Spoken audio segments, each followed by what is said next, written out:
This report that we'll be launching is the first in Namibian history and also broadly in Africa, where we focused on exploring the effects of online hate speech towards the LGBTI community, but also because there's been a hype in the past years and a half or 2 years, where we could see the interlude of conversations regarding LGBT that is online, and also the cases and the landmark cases that we've had.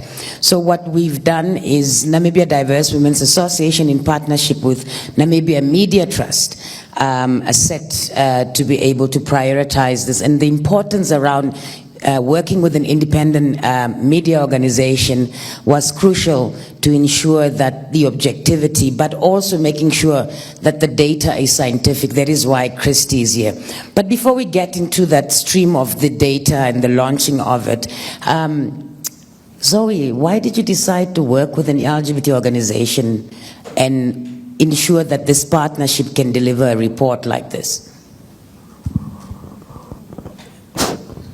Linda, this personally, this was a passion project, and a project that I think is so incredibly important in our community right now, where I believe there is a concerted effort to erase from our community, our society, a particular group of people. I mean, all I can say is that it was an honor to be able to develop this project with a partner that is also trusted in the community, because that is what got us the data. The data was sourced on the basis that there was a level of trust. So we were very fortunate to be working with Ndwa and Christy to try and just get a baseline and understanding of the multiple layers of discrimination that a particular community is facing.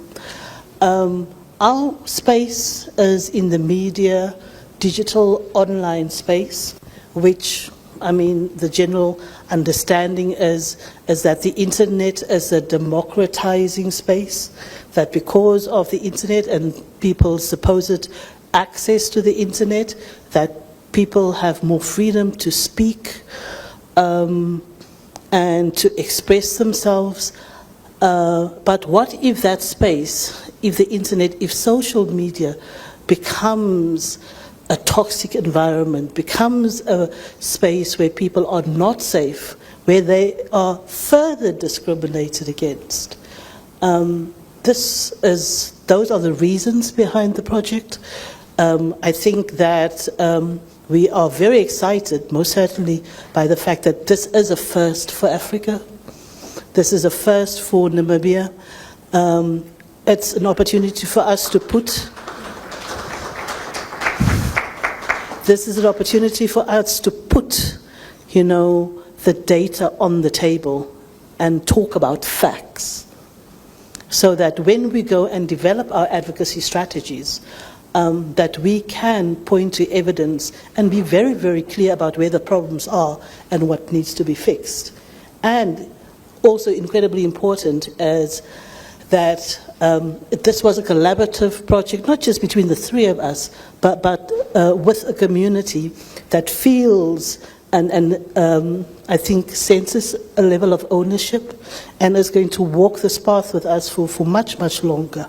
Okay, so the report is coming around. Just to give people a bit of an idea, there has been, it's very rare, and there's LGBT activists in this room that can actually manifest the truth around this.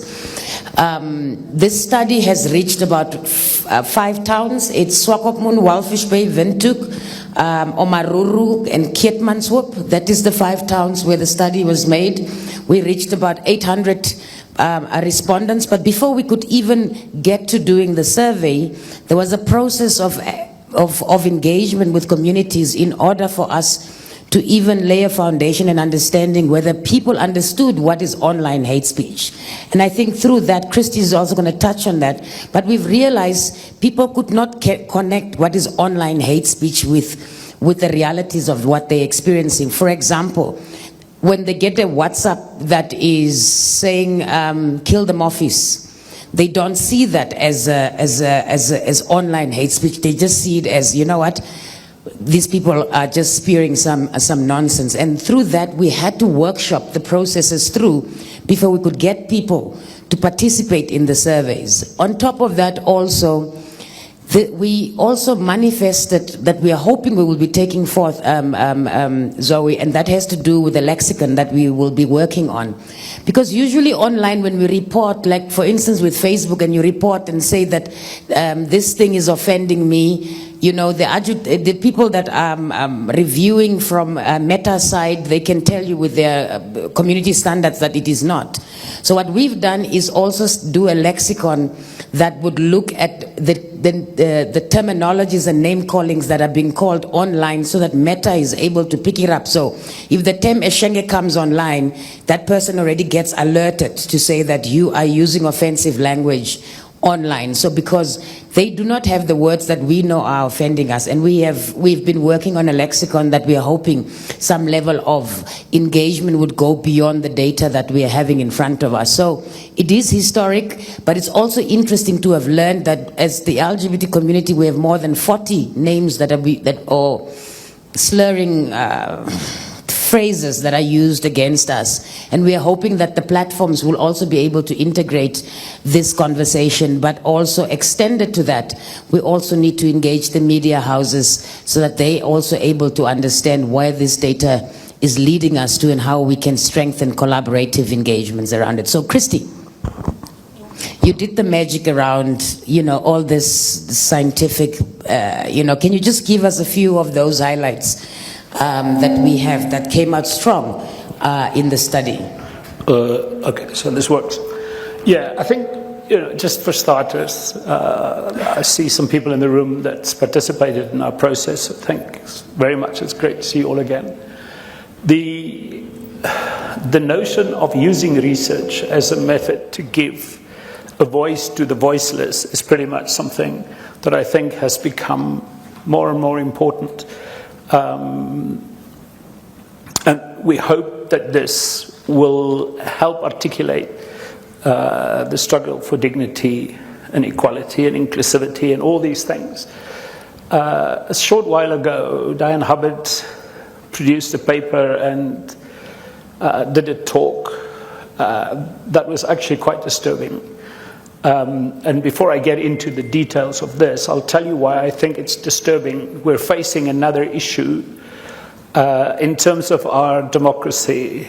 The idea that so many of the recent legislative reforms in this country has been driven in Parliament by the notion that under no circumstances same-sex people would have the right to get married, adopt children, have recognition in any shape or form.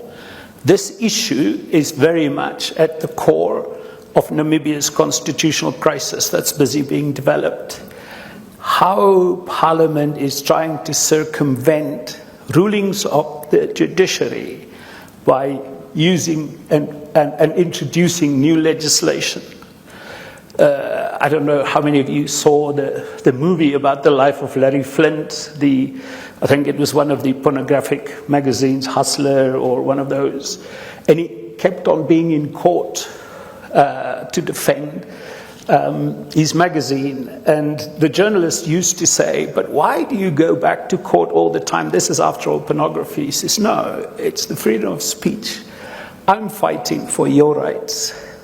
And this is very much what this community is doing. It's fighting on behalf of all minorities. So this is critical. This is why I think this piece of work is really important, and I think the effort it took to put it together and everybody's involvement is the reason why it's a success. So we interviewed a large sample of people, over 700, which I think is really good. The story, though, and it's a story that I think needs to be told.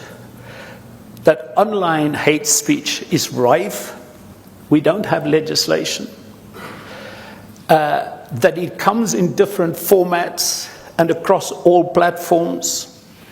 It has a huge impact on people's emotional well-being, but it's also got an impact on people's ability to lead normal lives. There are situations, and if you look at the reports, we've cited many of them, where people are paying great personal costs for what happens online. People are being doxxed, people are being outed. There's a story about somebody's dog that got chopped up. These things are real, they're not made up. So as a society, we need to look at this. And again, if we follow what our legislators are doing, people will say it's not important. This is the crux of the matter. If this minority is not protected, who's going to be next? We're a nation of minorities. So the report is both a personal reflection, because we've done focus groups and we've asked people to relate in a very sort of qualitative manner their experiences. And those experiences are pretty universal. Online hate speech doesn't stay online. It goes offline and it has real consequences. Is it this year or last year? The Namibian, for example, published a main story of 6 or 7 members of the community who'd been killed up until, I think it was May or March this year. So in many respects, there's a lot of stuff which I think is really important. I think Zoe and them has done a lot to reduce the content for those who are struggling to work through long, lengthy reports. We've tried to put a foundation onto what is being done internationally. One of the key issues going forward is we discovered in this that people who are victims of online hate speech have very little recourse, either because they're not aware of what can be done, because there's no real legal protection against it. It happens in spaces that are often unmoderated. So online newspapers moderate the content they produce, but they don't moderate their comments. Those are the spaces where these things happen. Facebook has a facility in Kenya that reviews video material and so on. And it's often regarded as one of the most stressful jobs because you can't unsee what you see, and people put all kinds of vile things on it. But it does not have the capacity to pick up hate speech in local languages. And this is why we've decided to do this lexicon, to enable people to recognize these words, which may be very new or unaware or unfamiliar to people. Most of the community who are exposed to hate speech rely on their friends in the community for support. They often can't go to their families, and they can't go to their partners. In many respects, it's a very lonely thing. So I think going forward, that's one of the sort of things that we are trying to sort of look at. What can we put in place that help people report, comment, but also receive help for it? Because as I say, most people report some kind of personal consequence to it. So unless there's something very specific that you want to ask, I think I'll end my story here. I'm not going to repeat the exact sort of statistics. That's not that important, but this in short I think is the story. You've been censored. In the meantime, I can tell you that on a personal level, This was a really interesting project. During the focus groups, Linda gave us sort of a very extensive, elaborate discourse around identity, which I found fascinating. And I've been encouraging her to sort of write this up, because I think part of what we experience is not just a misunderstanding of identities, but we have become so, how can I say, indoctrinated. We've seen, for example, that with some of the social media stuff that has happened around the court cases, how fundamentalists outside Namibia has been using Africans to try and shape these debates in countries like Namibia. So it's pretty much, I think, an issue that affects all of us.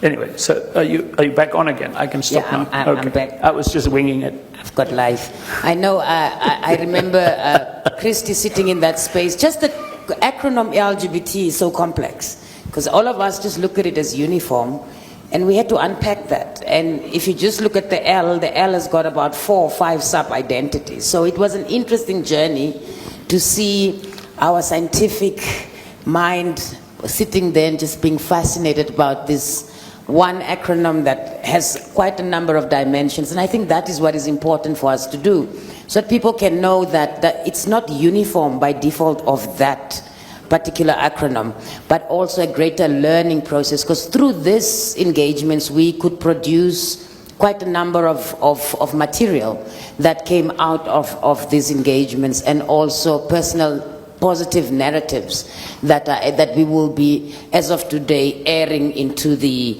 next couple of weeks, so that you have access to it. The comprehensive report itself also will be loaded today on the NMT page, or you can always just turn around your little fact sheet and you'll see there is a barcode for you to scan, and it takes you automatically to the comprehensive report that is more than 50 pages. So for those that love reading, maybe you can make that time. But Zoe, as we are running to the end of our conversation, quickly just give us a snapshot of the findings that came out of this study. Okay, I'll then just read it, because that's what we highlighted in our press statement. So we say that the findings are very sobering. There's widespread prevalence, over 94%, and you can see that on the fact sheet. Over 94% of respondents have experienced hate speech online in the past year, with 59% subjected to intersecting forms of discrimination. Escalating hostility. Hate speech incidents have increased, as noted, by 69% of participants, particularly in comment sections of online platforms. Hate speech manifests as derogatory language.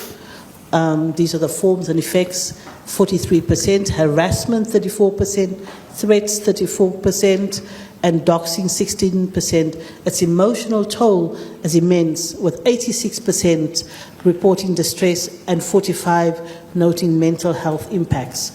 There are huge gaps in protection. The awareness of online safety measures are around 9%, and legal protections 18% remains critically low, while satisfaction with responses to reporting hate speech is equally inadequate. I wanted to just highlight a couple of things. You know, I need to emphasize the statement that you made right at the beginning, that, you know, we have become so desensitized to hate speech that before we could undertake this study, we actually had to have workshops and inductions into what constitutes hate speech.